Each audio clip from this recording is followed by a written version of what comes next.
E aí, família? E aí, família? Firmeza? Mais uma aulinha da hora aí pra nós. A aula de hoje é de diáspora africana. É um tema muito caro pra nós, muito importante. Então é importante que vocês prestem bastante atenção, beleza? Aqui ao fundo a gente tem uma tela óleo no navio negreiro de Johann Motis Rugendas, né, de 1830. E aqui retrata um pouco como que era o trajeto dessas pessoas, desses seres humanos que estavam sendo escravizados pelos europeus, beleza? A imagem aí para vocês, tá? Vamos lá. Os temas abordados na discussão, né, será a inserção do sistema escravista na América Portuguesa, né, os movimentos de resistência que são contra esse sistema escravista e as feridas atuais da escravidão, né, na nossa atualidade, uma parte bem cara para nós atual, né? Os objetivos a serem alcançados na aula, ou seja, depois da aula você precisa voltar nesse slide, olhar para cada ponto desse e ver se você consegue formular alguma coisa na sua cabeça. Se vier, tá tranquilo. Se não, você precisa realmente me chamar, beleza? Então é como e por que se deu a introdução da mão de obra escrava na América Portuguesa, tá? Qual era o caráter e a ameaça do movimento de resistência, a gente vai falar, o principal dele é o quilombo, né? E compreender as consequências da escravidão para a nossa sociedade atual brasileira. Vou deixar várias referências para vocês estarem explorando depois, nos tempos aí intermediários, beleza? Então vamos lá. Né? A inserção no sistema escravista ele se dá através da locomoção de forma compulsória de pessoas, de povos, não é povo, é povos africanos do continente africano, né, pelos europeus, né, através dos navios tumbeiro, através desse regime escravista, para as Américas, Américas do Norte, Central e América Portuguesa, além de várias colônias da Europa e da Ásia. Beleza? Então calcula-se que em torno de 12 milhões de pessoas tenham sido levadas de forma compulsória para as Américas, né, resultando numa alta dimensão, né, que esses europeus deram à escravidão, ou seja, a escravidão moderna ela é muito diferente da escravidão da antiguidade. A gente vai discutir isso e é uma das coisas que a gente precisa separar na aula de hoje, beleza? E isso, essa montante de pessoas que foram mobilizadas, levadas de forma compulsória, causou um grande desequilíbrio na sociedade, na cultura e na economia dos povos africanos, beleza? Isso é muito importante. Aqui a gente tem uma representação, certo?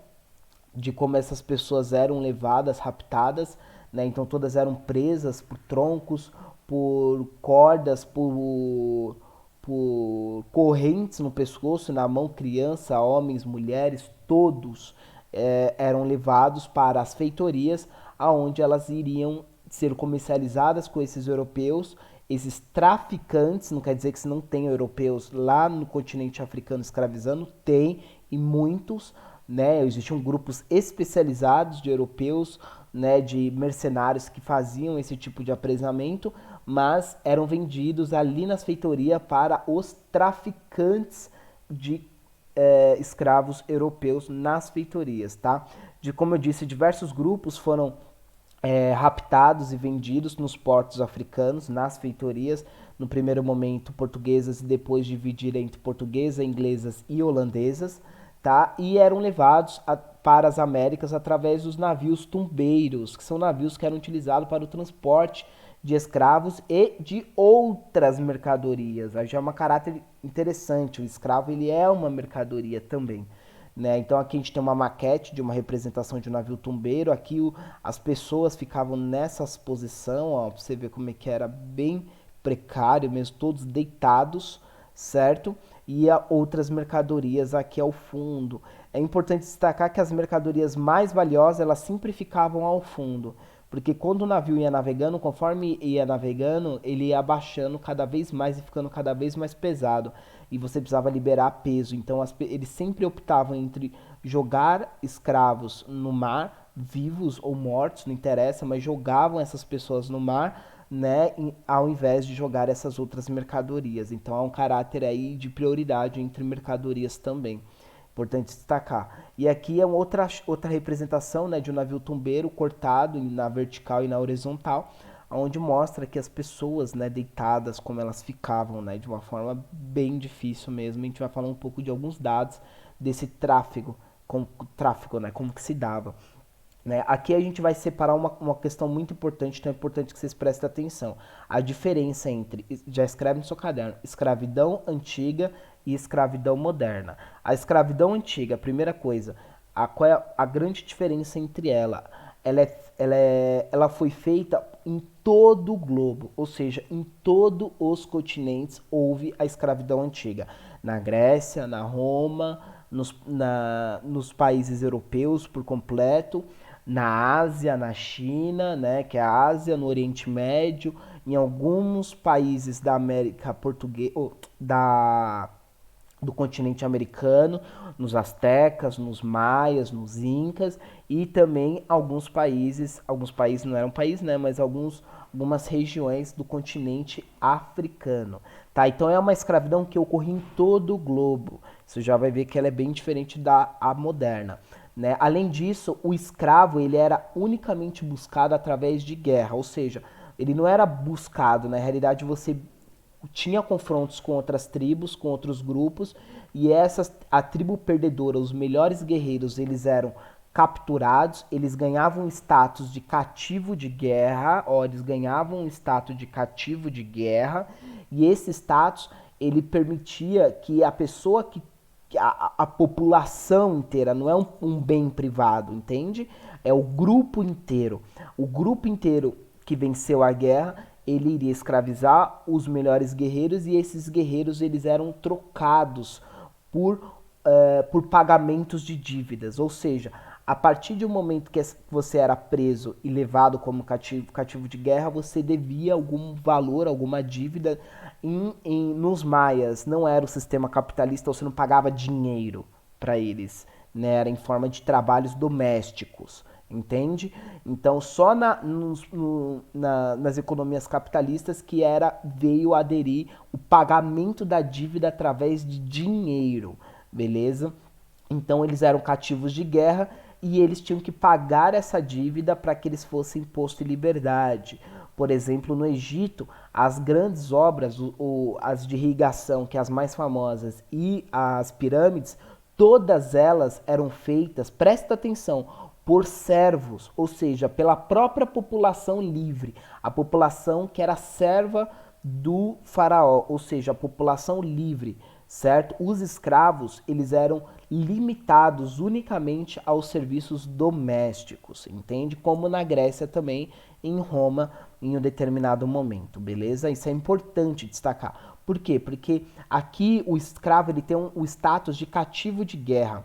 Quando vem a escravidão moderna, que é a escravidão, você vai para o outro lado agora do caderno. A escravidão moderna, ela só foi feita, ela só foi realizada por europeus. Em nenhum outro lugar do planeta houve esse tipo de escravidão. Essa escravidão ela foi feita unicamente pelos europeus, organizada, pensada e reproduzida pelos europeus. Entendeu? Já é uma grande diferença. Outra diferença, o escravo ele não é um cativo de guerra, ele é uma mercadoria. Ou seja, se ele é uma mercadoria, ele é como se fosse uma máquina. Ele tem que produzir riqueza, diferente do escravo da antiguidade, que era unicamente ao trabalho doméstico. Esse escravo ele vai trabalhar nas grandes plantações, em todas as obras, ele vai fazer todos os trabalhos braçais, entende? Isso é muito diferente do que a escravidão antiga. Existe um oceano de diferença entre uma e a outra. Comparar as duas é cometer o anacronismo sem medida. É uma coisa assombrosa. Não pode, não dá para se comparar uma com a outra. É um absurdo comparar uma com a outra, porque elas são coisas completamente diferentes. Então existe a escravidão antiga, feita por todos os espaços do planeta, e a escravidão moderna, que foi pensada, organizada e reproduzida pelos povos europeus. Beleza? E dentro do sistema capitalista mercantilista, ou seja, ela tem uma data de nascimento. entende? E o escravo, ele não é um cativo de guerra, ele é uma mercadoria. Se ele é uma mercadoria, eu posso fazer... O dono não é o Estado, é um dono privado. Olha a diferença da antiguidade, entende? É muito diferente, beleza? E os traficantes de escravo é essa classe que pode escravizar outros seres humanos e ganhar dinheiro, comércio com isso, beleza? Aqui eles eram tão poderosos, tão ricos. Por exemplo, o Palácio da Quica da Boa Vista, no Rio de Janeiro, ele foi doado para Dom João VI, né, pelo Elias Antônio Lopes, um grande escravista português aí, que doou esse castelo, esse palácio, na realidade, essa casa de campo, que era uma casa de campo dele, né, ele doou essa casa para o rei de Portugal em troca de favores, óbvio. Né? E aqui a gente vai destacar um trecho, né, do historiador Luiz Felipe Alencastro, né, que ele fala que somando a brutalidade da captura e o transporte e a saúde fragilizada e o trabalho intenso após a chegada, em torno de 40% daqueles 12 milhões de escravos que chegaram, né, eles morriam já nos primeiros anos, nos primeiros meses após a sua captura, certo? E só na viagem, só da feitoria lá da costa oeste da África, do continente africano, até a chegada ali no continente americano, certo? 20% deles já morriam dentro desses navios tumbeiros e eram jogados ao mar. Em torno de 20%, a gente está falando aí quase de 3 milhões de pessoas. 3 milhões de pessoas, tá? Aqui a gente tem um exemplo, né, uma fotografia do século, datada do século XIX, do final do século XIX, de uma criança brincando com uma escrava dela, né? E o pelourinho, né? O pelourinho é uma coisa importante, porque o que diferencia um acampamento de uma vila, né? Duas coisas. A primeira, uma igreja. Um acampamento, ele para se transformar um acampamento numa vila, ele precisa construir uma igreja e construir um pelourinho. O pelourinho, ele é colocado na praça central e ele é utilizado como tronco para castigar os escravos, unicamente os escravos. Todos os escravos que cometiam crimes contra o sistema escravista, eles eram colocados aqui, claro, se o dono quisesse, ele era colocado aqui e castigado de forma brutal para que toda a vila fosse vista, para que toda a vila visse. E um escravo torturado na Guerra de Sucessão.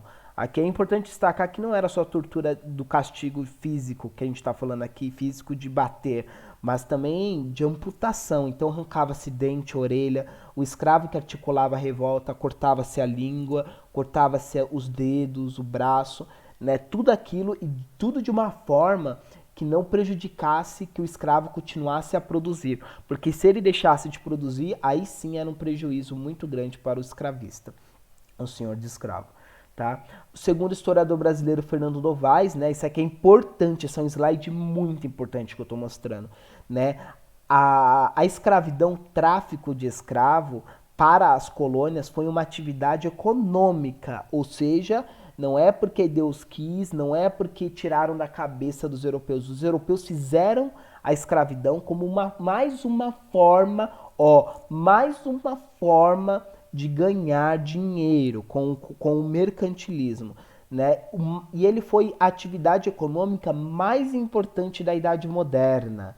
Né? Mais importante da Idade Moderna, ao lado do comércio das especiarias, que é o que incentivou as grandes navegações portuguesas e espanhola, a produção do açúcar, olha isso, a produção do açúcar e da própria mineração. Ou seja, qual é os motivos da implementação da escravidão? Escreve isso no seu caderno. Quais os motivos da implementação da escravidão dentro das colônias? Mais uma forma, mais uma atividade econômica para gerar lucro para os europeus. Isso é importante, isso é muito importante que eu estou falando. Ela não cai, ela despenca no vestibular, beleza? Aqui estima-se que 37% desses escravos eles foram trazidos para a América Portuguesa, em torno de 6 milhões de pessoas. Aqui é importante falar que Recife era a cidade mais populosa da América Portuguesa em torno de 1800. Né? Em 1800 era a cidade mais populosa. E Recife ela tinha em torno de 40 mil pessoas. 40 mil pessoas em Recife, certo? E veio para a América Portuguesa em 1530 até 1888, que é a escravização institucionalizada, veio em torno de 6 a 7 milhões de pessoas, certo?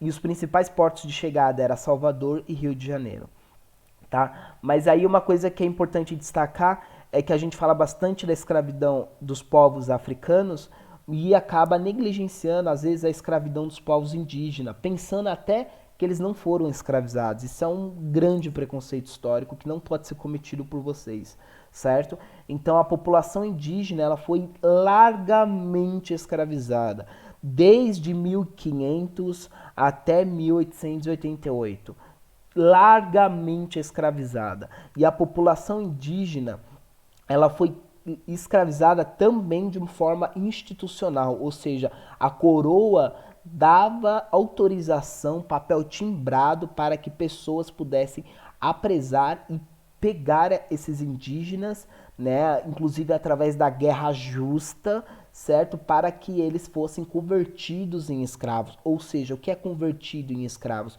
É raptados e eles ficam com status de mercadoria, ou seja, eles perdem o status de seres humanos, eles deixam de ser seres humanos e se transformam em mercadorias. Isso é muito importante que eu estou falando.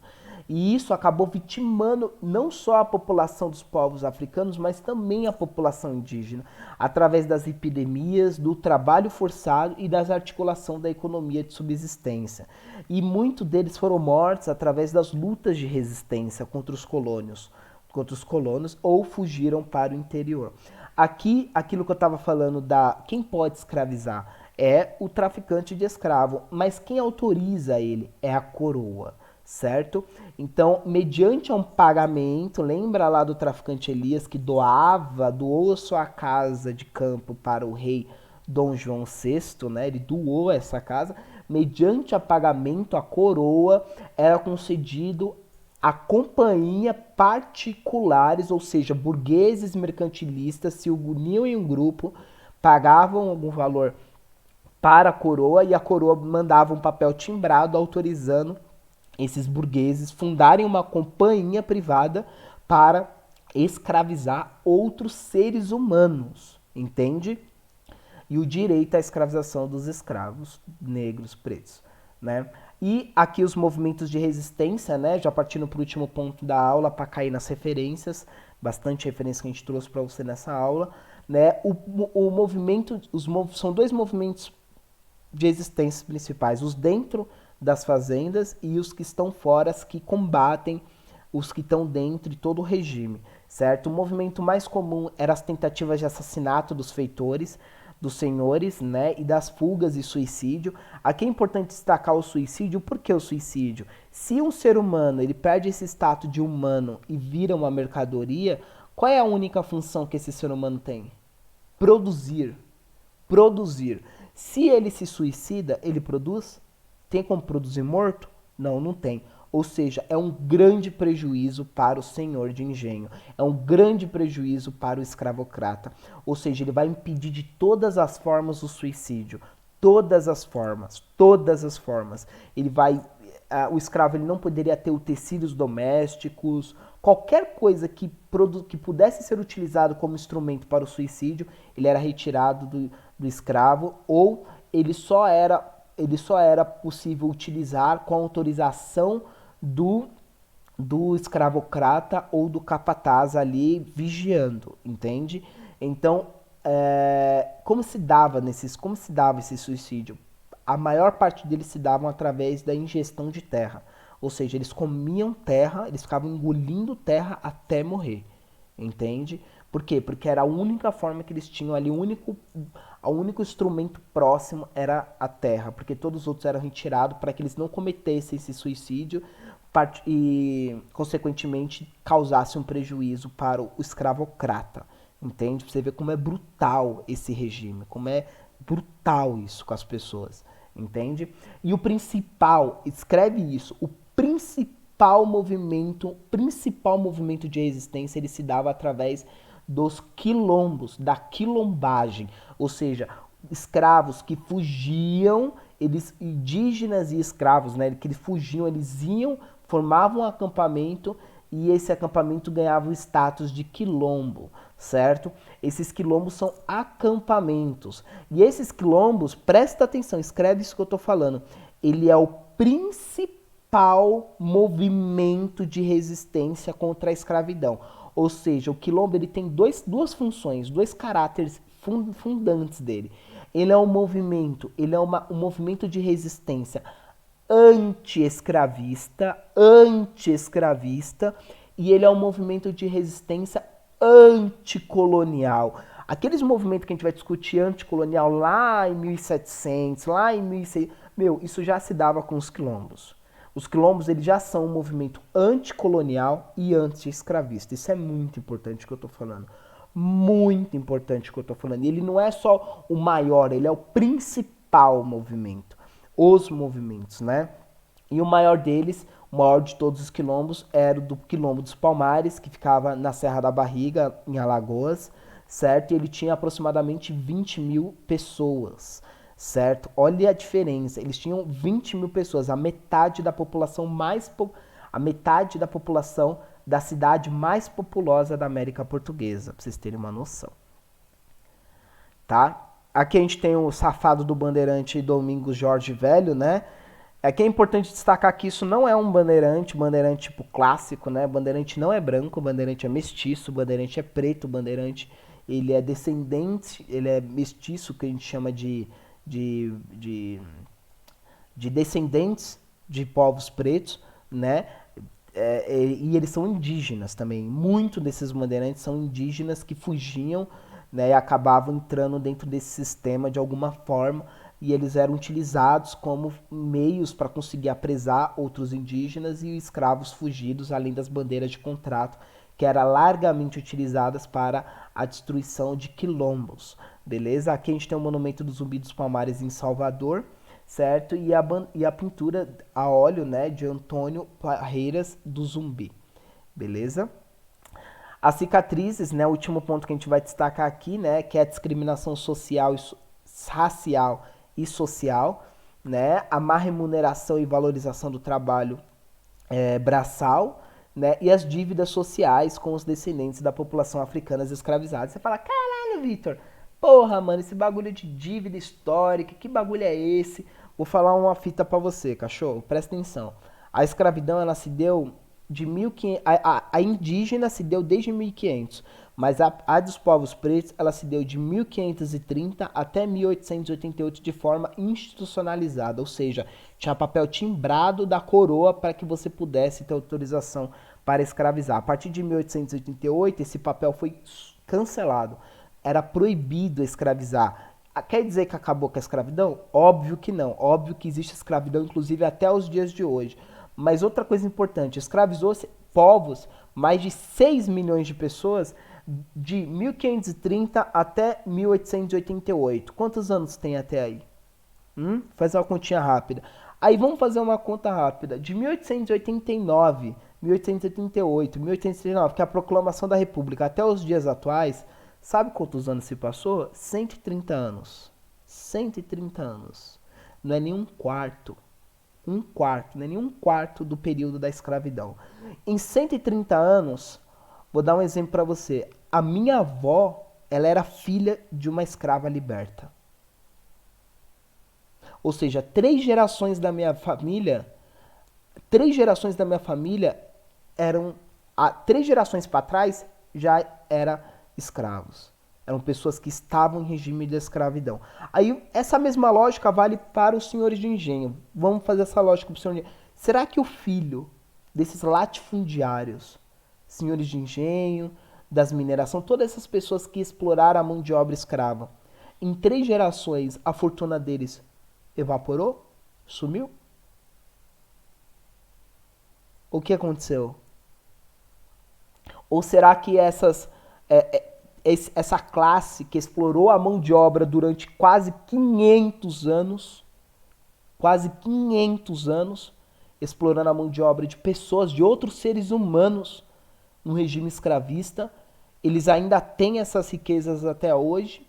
em larga escala e as pessoas marginalizadas continuam tentando buscar uma terra para conseguir plantar, sobreviver e tirar o seu sustento. O que será que acontece?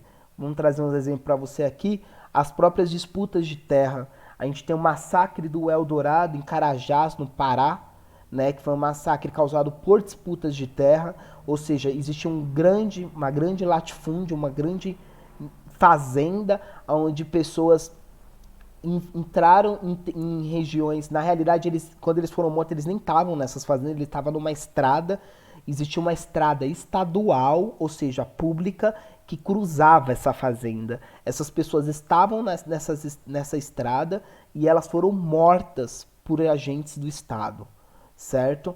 Aí é importante que vocês vejam o documentário que eu vou citar aqui, né? E o massacre do Pinheirinho em São José do Campo, certo?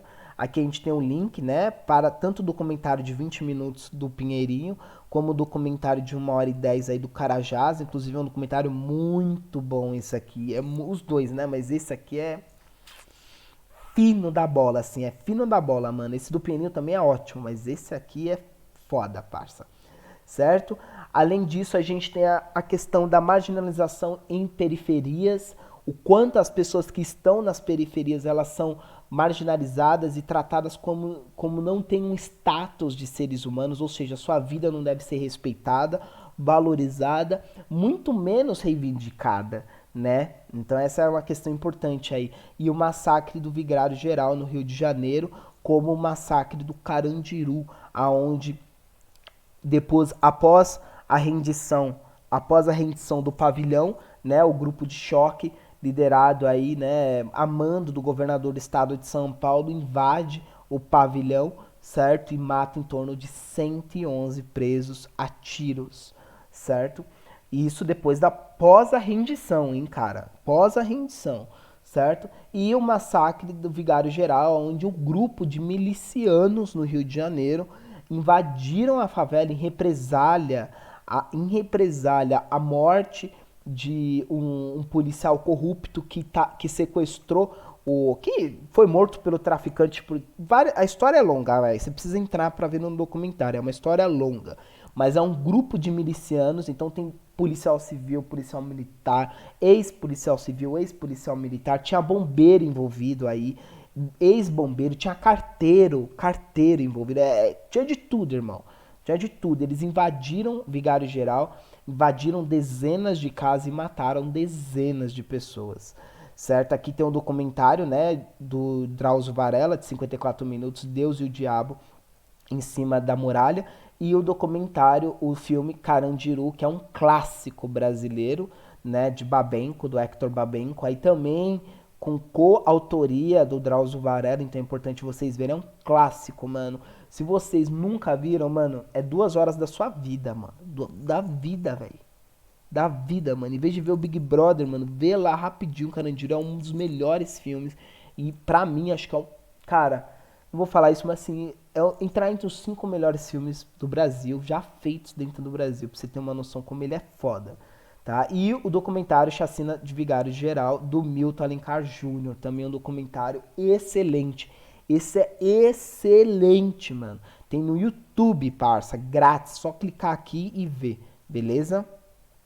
E algumas músicas aí para vocês verem a manifestação, isso dentro do cenário do hip hop, né? Mais especificamente do rap, certo? Então o Rapa, né? Todo cangurão tem um pouco de navio negreiro, a música do DNN Racistas Otários, com participação do Mano Brown aí quando ele era molecote ainda, acho que tinha uns 20 anos, 21 anos, e DNN Afro originalmente, certo? Além da Záfrica Brasil, caralho, um grupo que eu amo de paixão, parceiro. Eu amo todos esses aqui, né? Mas Záfrica é muito próximo de mim, né? Antigamente Quilombos, hoje Periferia, que é a música que eu mandei pra vocês aí lá no grupo, beleza?